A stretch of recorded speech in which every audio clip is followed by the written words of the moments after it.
Hi, it's Christina with the Sisyphean Journal. Today's July 13th.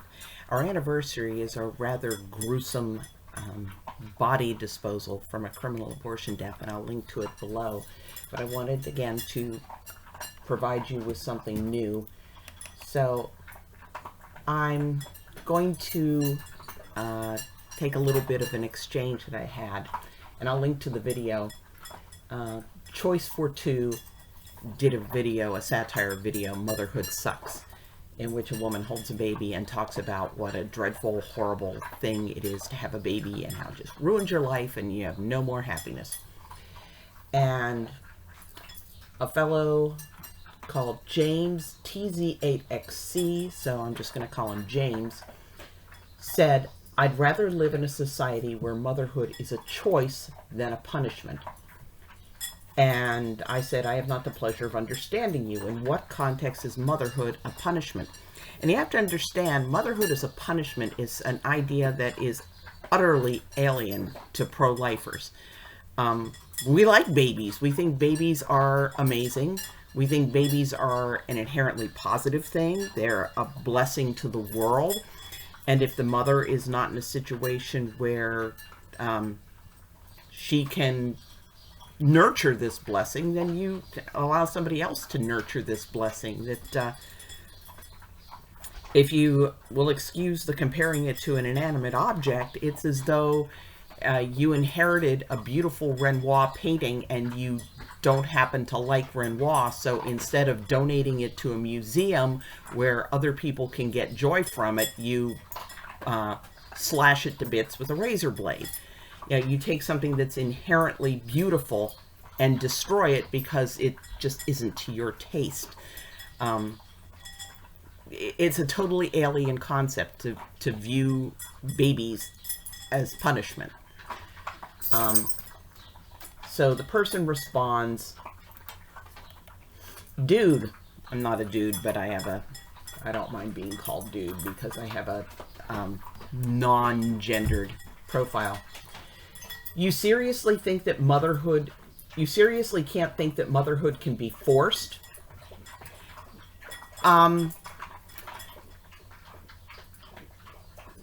Motherhood kind of is inherently forced, just like fatherhood is kind of inherently forced by reality. It's kind of like saying sunsets can be forced. I mean, they happen. But clearly James here is referring to rape. And rape is a horrible, terrible, appalling thing. But it's appalling for the same reason abortion is, which is that it's an act of violence against an innocent, unconsenting human being. It is a very profound act of violence on an innocent, unconsenting human being. So rape is appalling, but you don't fix one appalling thing by doing another appalling thing. If somebody throws bricks through your window, you don't respond by burning your house down. If somebody keys your car, you don't torch the car. Just because a terrible thing has happened, you don't have to add to it. Now, women actually have the choice not to be mothers. He's referring to abortion, and abortion is not an act of choosing not to be a mother. It's an act of choosing. You're already a mother. That baby exists. You are that baby's mother. Abortion is not a choice to not be a mother. Abortion is a choice to become the mother of a dead baby. Okay? It's like you go into the nursery and you smother the baby with a pillow. That is not a choice to not be a mother. That is a choice to be a mother who kills her baby. Now, I know that a lot of stuff is going on in a woman's head and spirit when she's pregnant, and often the fact that there's a baby there that you're killing doesn't feel real. So I'm not saying that the typical woman going in for an abortion is going in with the attitude of, I'm going to be a bad mother and kill my baby. But the reality is that you're being a bad mother and killing your baby. The woman having an abortion already is that child's mother. There's women who still want to be mothers, but it's technically a punishment when it's not a choice. And again, that's like saying somebody else bought you a lottery ticket and you won $1 million, but you didn't choose the $1 million.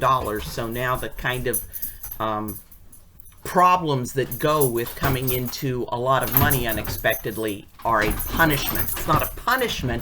It's just a situation that you have to adjust to. The $1 million is not inherently bad. Can the $1 million show up unexpectedly and cause you to have to rework your life? Yes. But the $1 million is not inherently bad, and a baby is not inherently bad. Okay.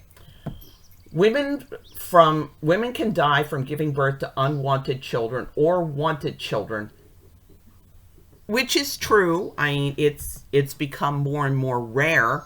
The abortion lobby likes to pretend it's become more and more rare because there's more and more abortions. But really, there's no situation that can be fixed. There's no woman's death that can be headed off with an abortion. And people are going to say, well, you know, what if she develops preeclampsia or something?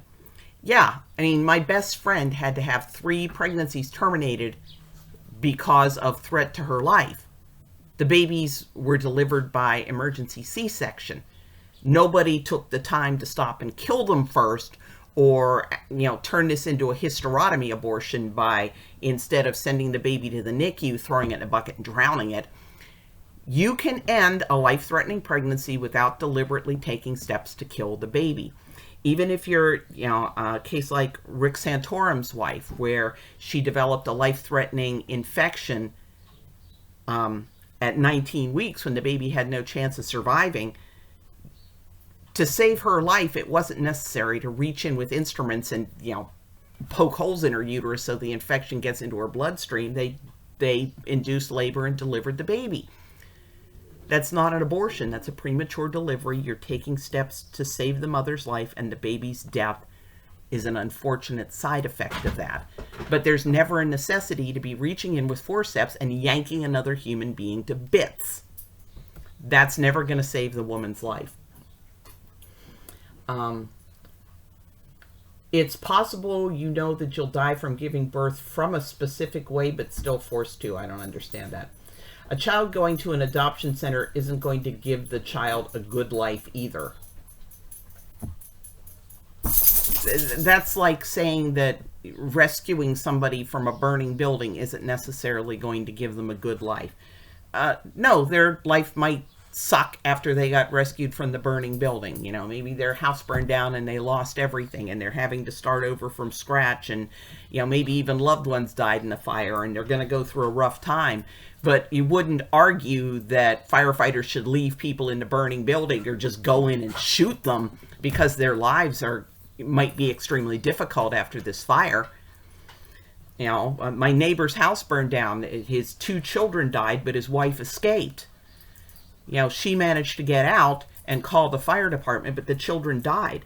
Now, is that woman having just this happy, carefree life after both of her children died in that fire? No. This is ripping out a part of her soul, but that doesn't mean that when she gets out of the burning building, as a mercy, the firemen shoot her because of this trauma she's going through for the rest of her life. I mean, and you can't predict it. You can't say, oh, we place this child for adoption, his life's going to be a living hell, so he's better off dead. Yeah, some children get adopted into horrible situations. Some children get born into horrible situations. Some children, their situations become horrible after they're born. Both parents are killed in a car accident and they have to grow up without a family and they wind up in foster care. Is that horrible? Yes. Do you shoot them to prevent it? No. What you do is you do everything you can to mitigate the bad. You don't kill them because they might wind up unhappy. You people are acting as if it should be normalized for unwanted children to be born and thrown into a hellhole. First of all, there's the presumption that because the woman had the idea to abort and doesn't follow through, that she's going to not want the child. And if you scratch the surface even a tiny bit, you know that even abortion rights people know this, because they say it's cruel after she carries the baby for 9 months and gets attached to it to expect her to make an adoption plan. Typically, once that baby becomes real to her, the woman is glad that that baby's in her life. Alec Bourne, who actually performed an abortion illegally but openly in England to try to allow hard case abortions. He performed an abortion on a 15-year-old rape victim in order to get public sentiment behind an exception where there could be abortion for rape. He realized later that he really opened the floodgates to abortion on demand, and he talked about how early in the pregnancy women can be like, get me out of this, I want an abortion. And once they get past that initial phase of panic, they are so thankful that their babies weren't killed. And I kind of equate that to, if you step on a stonefish, you're going to want your leg amputated because it's extremely painful, but you are going to be glad that somebody talked you out of chopping your leg off. And again, I talked about thrown into a hellhole. They're not thrown into a hellhole. They're placed for adoption. This is not some hellish thing. I think all of us know people who were adopted as infants, and their lives are no better or worse than other people's lives. In fact, probably on the whole, they're better because they're born into families that were fully prepared for them and willing to go to a lot of trouble and expense to have a child in their lives. They tend to be of a higher socioeconomic status in order to be able to afford this adoption. So a baby who's adopted into a home tends to get off on a much better start than a baby that's just born into a random family. Their life matters, but they're probably going to die a brutal death because of it anyway. The hyperbole here is off the charts. At least abortion isn't a painful death. I think that's making an assumption. Anybody who has... I'll link below to the Davenport Hooker's Babies video, where Davenport Hooker has these babies that were aborted by hysterotomy, which is when they cut the mother open, take the baby out with the intention of letting them die. These oxygen-starved babies were very responsive to touch. You touched them and they moved. Sometimes they pulled away from the touch. There's every reason to believe that at least in the second trimester, when you're reaching in with forceps, that is an extremely painful thing. From about 12 weeks onward, the death is somebody reaching in with forceps with nasty teeth on them and ripping you apart limb from limb. You can't tell me that's a painless death. The later abortions, they're done with lethal injection. People consider it cruel to execute criminals when they've been sedated and you put these drugs in through an IV. These babies are killed by taking a great big huge amniocentesis needle, jamming it into their heart, and injecting potassium chloride or digoxin to kill them. And it takes them sometimes several hours to die. We consider it a botched execution if the condemned and sedated criminal doesn't die quickly. But it's okay that sometimes it takes overnight for these babies to die after this poison's been injected into them. You can't tell me abortion is a painless death. Early on, before the nervous system is mature, maybe it's painless, maybe it's not, but certainly being dismembered alive is not something I would classify as painless. Unlike the many things that could happen to a child being born into an abusive family. Again, that is having a very low opinion of women who start out their pregnancies uneasy, frightened, feeling unable to cope, maybe being pressured by people. You're assuming that women are inherently cruel and they're going to torment their babies just because early in the pregnancy they weren't thrilled to be pregnant. Orphans usually aren't treated good. That certainly seems like a very broad statement. I think that it varies from orphan to orphan, doesn't it? There are some children whose parents are killed in an accident and they're adopted by their aunt or uncle or their grandparents, and they are treated just fine. This assumption that, and if orphans aren't treated that good, should we shoot kids whose parents die in a car accident? Oh, they're an orphan now, let's kill them? I find this a very callous attitude. So you're going to let this human child be born into a horrible world. It's not different from torture. Now, I kind of wonder about this guy. I mean, my response was, I want to get a handle on your thoughts. Are you a staunch defender of abortion as a positive good, or do you find it to be a repellent but necessary evil, or are you somewhere else? The amount of hyperbole involved in this is, like I said, it's staggering. It's off the charts. It's like saying that as soon as somebody gets a cancer diagnosis, you should feed them into a wood chipper because, chemotherapy is unpleasant, radiation therapy is unpleasant, and they just might wind up dying a painful death.